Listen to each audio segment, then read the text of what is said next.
नमस्कार, बहुत स्वागत आप सभी का। मैं हूं आपके साथ चेतन और आप देख रहे हैं एनएमएफ न्यूज। मेरे साथ मौजूद हैं निपुण जी, विदेश मामलों के जानकार हैं, शिक्षाविद हैं, लेखक हैं। बहुत स्वागत सर आपका। बात पड़ोसी मुल्क पाकिस्तान को लेकर, जहां इन दिनों आतंक की फसल पककर पूरी तरह सामने आ चुकी है और अब वो कैंसर पाकिस्तान को अपने पूरे चंगुल में जिस तरीके से जकड़ा हुआ था उसे खाता हुआ भी नजर आ रहा है। जिस तरीके से आतंक परस्त देश पाकिस्तान भारत समेत पूरी दुनिया में आतंक फैलाने का काम करता है, अब वहां जो आतंकी हैं वो चुन चुनकर मारे जा रहे हैं। कल हमने देखा किस तरीके से हाफिज सईद पर हमला होता है, उसका जो साथी है वो मारा जाता है। हाफिज सईद के बारे में तमाम बहुत सारी खबरें आती हैं कि वो मारा भी जा चुका है, नहीं मारा जा चुका है, अस्पताल में है, जेल में है, लेकिन पुष्टि नहीं हो पाई है। लेकिन बहुत बड़ा हमला उस पर हुआ है, ये साफ है। पाकिस्तान पूरा बौखलाया हुआ है, लेकिन एक के बाद एक टारगेट किलिंग जो है वो हो रही है। अब लश्कर इस्लाम का जो संस्थापक है मुफ्ती मुनीर शाकिर, इसका जो संगठन है ये भी प्रतिबंधित है, आतंकी संगठन है, इसको मार दिया गया है। मस्जिद में आईडी ब्लास्ट कर इसे उड़ाया गया और बहुत बुरा ये हमला रहा। वजह क्या है? लगातार टारगेट किलिंग जो हो रही है इसकी, और इसके पीछे कौन है, ये बहुत ज्यादा जानना जो है जरूरी हो जाता है। निपुण जी, क्या कहेंगे आप इस पर? पाकिस्तान कैसे अब ये संभलेगा इन सब चीजों से? देखिए, पाकिस्तान तो जब संभलेगा, पहले तो मैं आपके प्रश्न का उत्तर दूं, फिर पाकिस्तान को भी देखेंगे वो क्या संभलेगा। आपने जो कहा कि इसके पीछे है कौन, देखिए पाकिस्तान तो लगातार ये एलिगेशन लगाएगा, ये सब करने वाला कोई और नहीं, सारे जहां से अच्छा हिंदुस्तान हमारा, यानी कि रो है, भारत है, वो कर रहा है। लेकिन क्या भारत वाकई में ऐसा करेगा? देखिए क्या है, क्यों नहीं करेगा भारत ऐसा? देखिए, भारत की अपनी एक इमेज है जो भारत ने एक लंबे समय के पूरे प्रयासों के माध्यम से बनाई है जी। तो भारत उस इमेज को किसी भी तरीके से डेंट नहीं करना चाहेगा। और मान लो अगर भारत ऐसा करता भी है तो मैं मानता हूं कि इसमें भी भारत की इमेज डैमेज होने वाली नहीं है। भारत तो ये कह सकता है कि भाई जो दुनिया का जो कूड़ा कचरा है, मैं तो उसको साफ करने में क्या कर रहा हूँ, मदद कर रहा हूँ।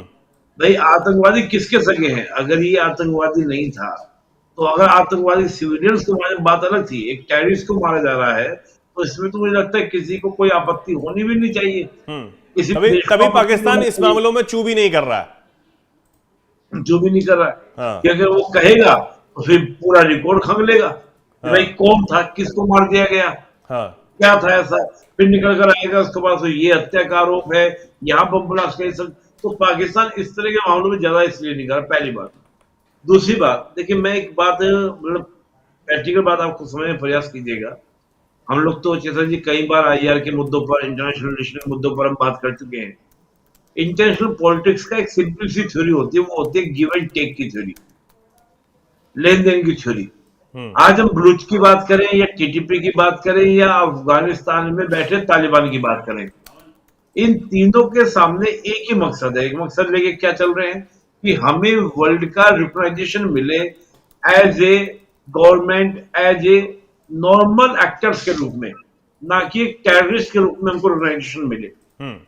भारत वो देश है जो अगर तालिबान को या आपका बलूचिस्तान में बीएलए को और टीटीपी को अगर रिकॉग्नाइज कर देता है डायरेक्ट या इनडायरेक्टली, तो जो पाकिस्तान का एक प्रोपेगेंडा है अगेंस्ट बीएलए फ्रीडम फाइटर्स के अगेंस्ट कि they are the terrorist, America जैसे देश जो क्या करते हैं, टेररिस्ट बोलते हैं बीएलए को, वहां पर जो है स्वतंत्रता की आजादी नहीं बोलते। यही अमेरिका था जो पहले कश्मीर की आजादी को कहता था, कश्मीर का जो मामला था उसको बोलता था कि ये जो है आपका आजादी का मामला है, ना कि आपका किसका मामला है, टेररिस्ट का मामला है। बिल्कुल। लेकिन वही अमेरिका बलूचिस्तान के मामले में बोलता था कि ये टेररिस्ट है।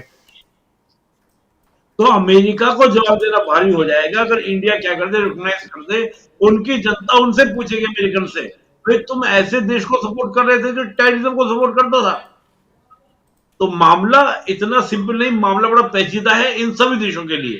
तो मैं मानता हूं कि जो बीएलए है, टीटीपी है या आपका अफगान तालिबान है, वो एक तरीके से भारत के साथ में बेटर रिलेशन बनाने के लिए, देखो भैया तुम्हारे यहाँ पर ये लोग बदमाशी करते थे, बदतमीजी करते, टेररिस्ट एक्टिविटीज करते थे, हमने इनको चुन चुन के मार दिया, अब हमारा भी प्लीज ध्यान रखो, हमको भी आप सपोर्ट करो। हाँ। इसको हम एक गुडविल गेस्चर भी बोलते हैं। इस तरह की चीजें भी आपको इंटरनेशनल पॉलिटिक्स में देशों के माध्यम से देखने को मिल जाती है। तो आप ये मत सोचिए कि भारत इस तरह से कर रहा होगा, हो सकता है इस प्रकार की चीजें वहां पर हो रही हो।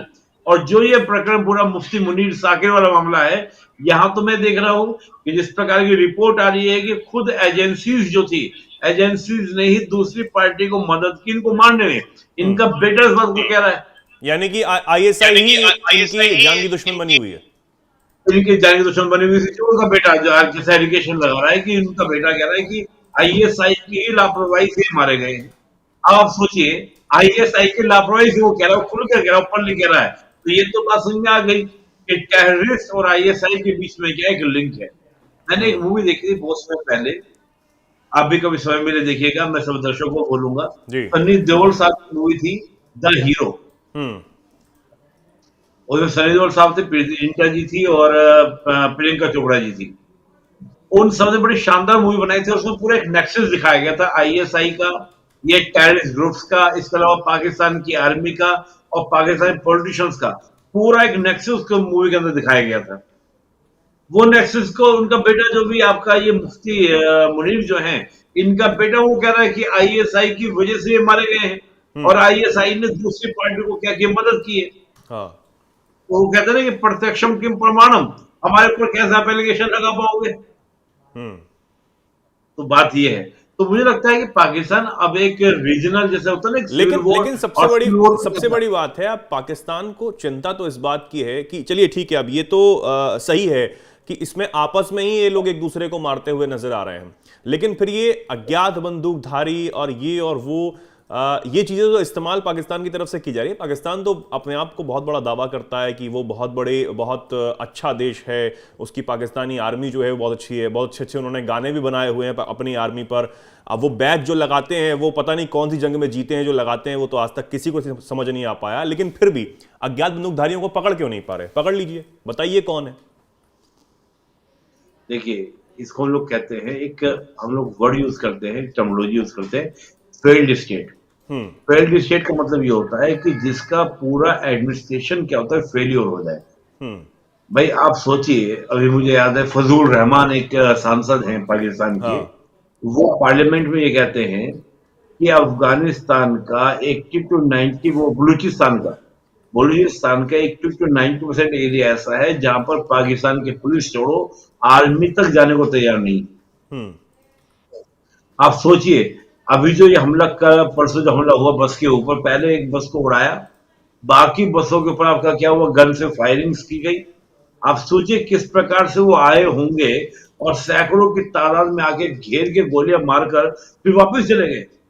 पाकिस्तान की आर्मी की 8 बसें कुछ नहीं कर पाई।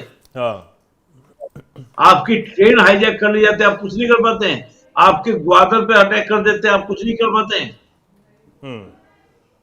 चीन इतना घबरा गया कि चीन ने अपने इन्वेस्टमेंट रोकने की घोषणा कर दी कि मैं पैसा नहीं लगाऊंगा, प्राइवेट प्रोजेक्ट में रोक रहा हूं।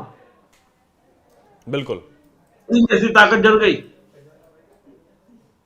तो मीन डैट ये ऐसा कब होता है पता चेतन जी? ऐसा कब होता है? ऐसा तब होता है कि जब इस प्रकार के ग्रुप्स को आम लोगों का समर्थन मिलता है।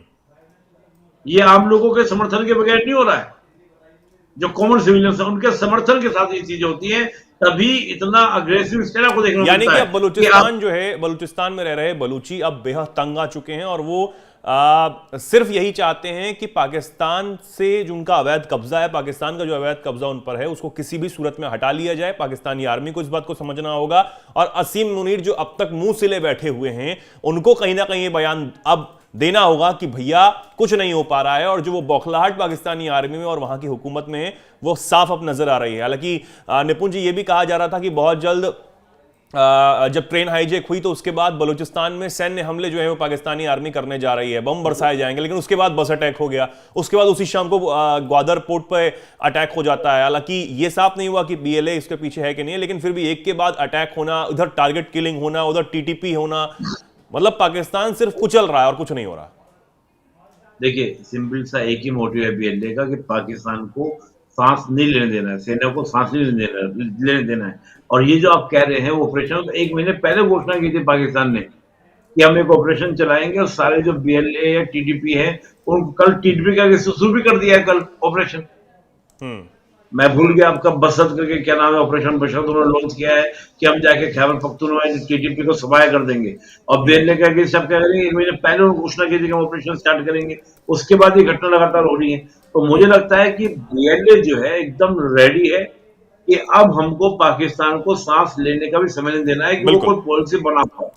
तो बहुत ही अग्रेसिव तरीके से फाइट कर रहे हैं, बहुत जो परेशान है पाकिस्तानी आर्मी, और अब क्या रास्ता उनके पास बचता है ये तो देखने वाली बात होगी। और बिल्कुल सही कहा निपुण जी आपने कि सांस नहीं लेने दिया जा रहा पाकिस्तानी आर्मी को, क्या विकल्प बचते हैं ये देखने वाली बात होगी। और क्या अब पाकिस्तान के टुकड़े हो ही जाएंगे, इस पर भी हमारी नजर है। फिलहाल के निपुण जी आपका बहुत बहुत शुक्रिया, बहुत बहुत धन्यवाद। हमारे दर्शक इस पर क्या कुछ सोचते हैं, क्या कुछ कहना चाहते हैं पाकिस्तान के हालातों पर, खासकर जो भी कुछ आप सोचते हो लिखिए कमेंट सेक्शन में, और ऐसे ही जुड़े रहिए, देखते रहिए एनएमएफ न्यूज।